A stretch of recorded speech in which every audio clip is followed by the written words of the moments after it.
Okay guys, isang magandang araw po ulit, ano? So, i-update ko lang sa ating napagawang drywall partition.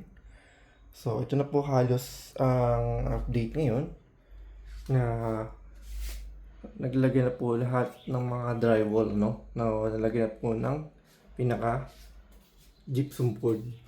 And then, ito na po yung ating pintuan. Yan, Econ Global po, no? Tapos, ito po yung pinaka-handle natin. Yan, so ito po sa Shopee. Ito po sa Kabantuan po ito, Icon Global. Search na lang sa Facebook nila. And then, syempre yung ating bisagra is stainless. Yan po. Sa Shopee lang din po ito. So, ito po yung update, ano. Ito, doon na din po ito, no. Tapos, yun din po yung ating handle. Yan. So, ito na po yung update sa ating pinapagawang drywall partition. Yan. So, nalagay yung ilalim. Ayan po, halos. Temperature po is 31. Okay. Ayan. So, nag-ribbit po sila dito. Ayan. Yung materials nila. Ano. Ayan.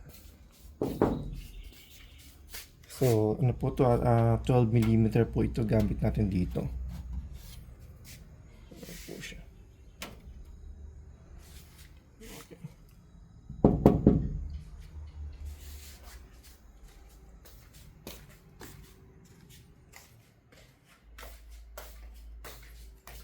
Pasok tayo sa sa part na to, no? Ito na po halos siya. Walang ilaw. Ayan. So, kinapos po tayo ng gypsum board, pero buti meron tayong extra Hardiflex. Ito po yung Hardiflex na ginamit natin pang ceiling before. So, at least, no, nakagamit tayo ng isang pang board dito. Tapos yung ating metal pairing is GMAX po, no, na pinapaint natin ng primer na gray. Ayan. So, halos nakulog na po lahat dito.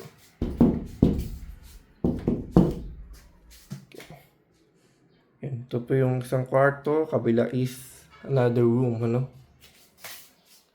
Okay. Na po siya halos. Ito siguro baka ayusin lang ito, no? Medyo hindi siya naglalak, eh.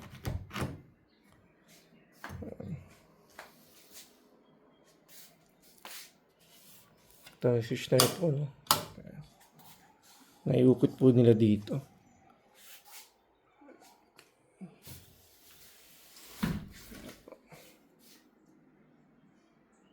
So, drywall partition po ito.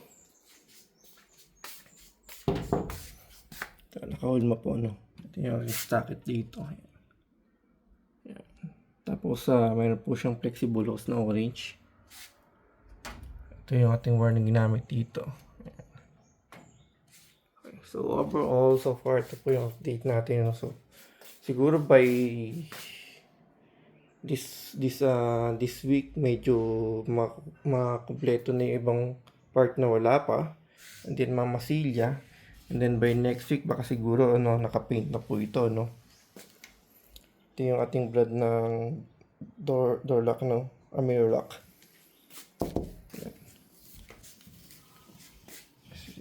Ayan. Okay, so alright guys, again, thank you for watching po, no? Update ko po kayo pagka medyo nakapag-paint na tayo dito.